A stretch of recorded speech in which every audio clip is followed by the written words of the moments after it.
ఇప్పుడు మనమంతా కట్ చేసి పెట్టుకున్నాం కదా, onion, chilli, next curry leaves కొంచెం, నెక్స్ట్ బీట్రూట్ తురిమి పెట్టిన బీట్రూట్, నెక్స్ట్ గార్లిక్ ఒక తురిమి చుమ్మా ఎట్లా అంటే ఒక్కల ముక్కల కొట్టి పెట్టుకోవాలా. నెక్స్ట్ కడాయి తీసుకొని దాంట్లో ఉద్దిపప్పు,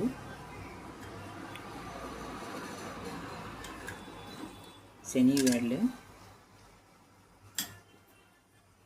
నెక్స్ట్ జీరా,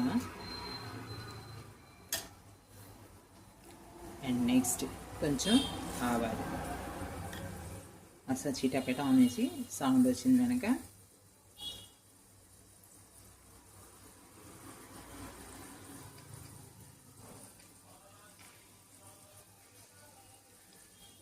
చిటపెట అని సౌండ్ వచ్చిందా? ఎస్.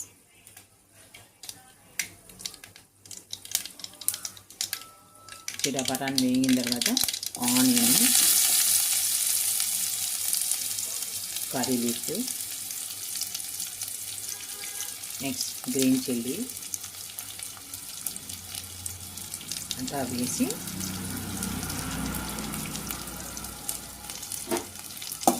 అసలు వేగే వరకు లైట్గా కలబెట్టాలి. ఆనియన్ కొంచెం వేగిన తర్వాత బీట్రూట్ వేసుకుంటే నచ్చుతుంది, టేస్ట్ వచ్చింది. అందుకని ఆనియన్ కొంచెం వేగే మరి చూసుకోవాలి.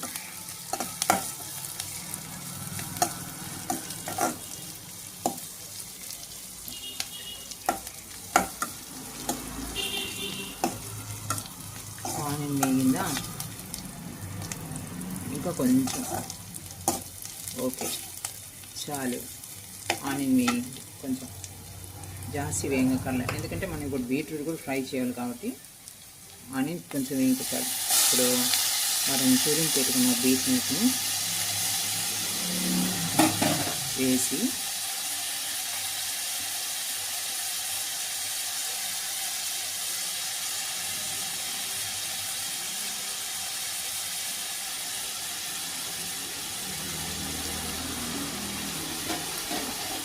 వేయించాలి. ఇలా అసలు వాటర్ నిండిగా ఉంది, బీట్రూట్లో కొంచెం చెమ్మగా ఉంది, ఎక్కువ వాటర్ కన్సిస్టెన్సీ ఎక్కువ ఉంది. సో మనం ఫ్రై చేసేప్పుడు కొంచెం